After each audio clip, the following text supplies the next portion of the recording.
Madame la Présidente, Monsieur le Ministre, Monsieur le Président de la Commission des Finances, Monsieur le Rapporteur général, mes chers collègues. Je souhaitais avant tout commencer cette discussion générale en soulignant que ce projet de loi de finances rectificative pour 2018 démontre l'effort d'amélioration de la sincérité budgétaire mené par la majorité depuis le début de la mandature. Que de changements, que de transparence. Voilà pour la première fois depuis 2001 un PLF court, comptant seulement 9 articles contre 36 l'année dernière dans le cadre du PLFR 2 pour 2017. Et surtout, sans décret d'avance. Ça a été dit, mais ça mérite d'être rappelé.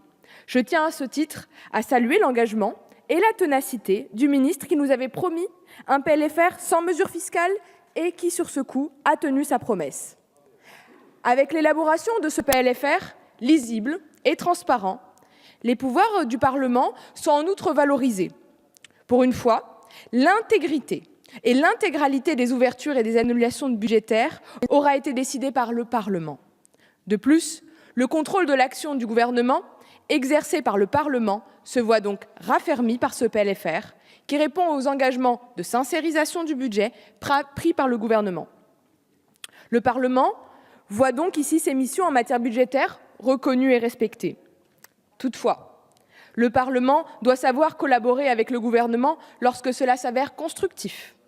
Si nous tenons à saluer l'attitude de l'ensemble des groupes lors de l'examen de ce texte en commission des finances, pour lequel les amendements proposés restaient dans le cadre de l'ajustement en fin de gestion de ce PLFR, nous soulignons avec regret l'attitude qui n'a pas été maintenue en cohérence avec plus de 450 amendements déposés, avec entre autres des mesures fiscales.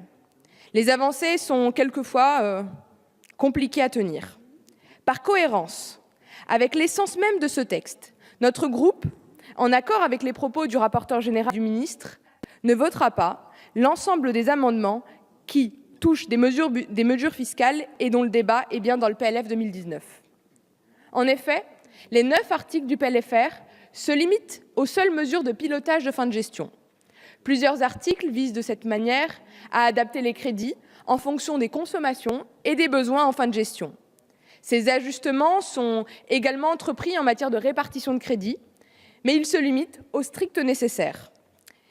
L'adoption des mesures de pilotage en fin de gestion apparaît donc nécessaire, d'autant que ces mesures améliorent le solde public de 1,3 milliard d'euros. Ces mesures conduisent donc à faire passer le déficit de l'État pour 2018 d'une prévision de 80,3 milliards d'euros à 80 milliards d'euros, ce que le groupe Mouvement démocrate et apparenté salue. Toutefois, un point attire particulièrement notre attention et porte sur le redéploiement des crédits de la mission Défense pour 404 millions d'euros. Ce redéploiement consiste principalement à financer le surcoût des OPEX. Ce point devrait, nous l'espérons, s'estomper dans les années à venir du fait de l'amélioration de la budgétisation des OPEX, prévue dans le cadre de la LPM 2019-2025. Il nous semble, Monsieur le Ministre, important néanmoins que le gouvernement s'engage à faire appel à la solidarité interministérielle lorsque l'exécution s'annonce largement supérieure à ce qui était anticipable en LFI. Ce qui, nous le rappelons, n'est pas le cas à ce stade, mais cet engagement de votre part est important pour notre groupe.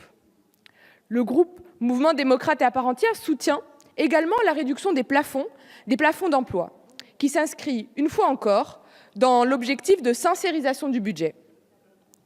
En effet, cette mesure vient appliquer l'article 11 de la loi de programmation des finances publiques 2018-2022 et qui impose de ramener les vacances sous plafond à un niveau proche de 1%, afin de remettre en cohérence les plafonds d'emploi et les crédits relatifs aux dépenses de personnel.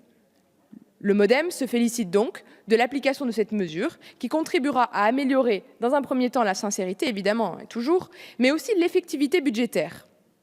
Des efforts peuvent être poursuivis afin de réduire le déficit structurel, Monsieur le Ministre. Et là, il nous semble que la politique du gouvernement s'engage avec courage et persévérance dans ce chantier, jamais abouti pourtant, comme en témoignent les différentes mesures actuellement votées dans le cadre du PLF 2019.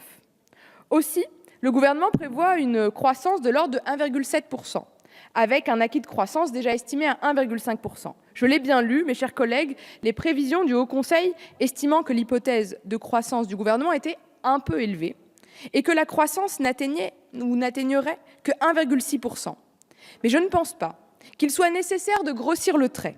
L'écart entre ces prévisions n'est que de 0,1 %.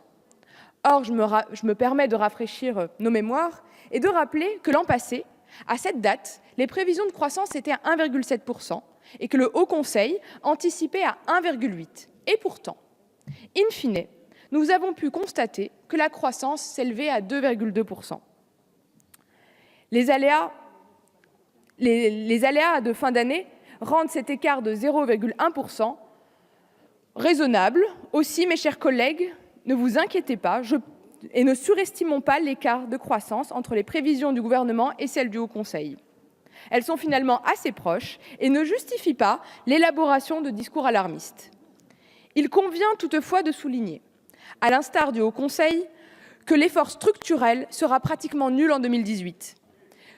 Quand même, l'objectif à moyen terme en matière de solde structurel apparaît encore lointain.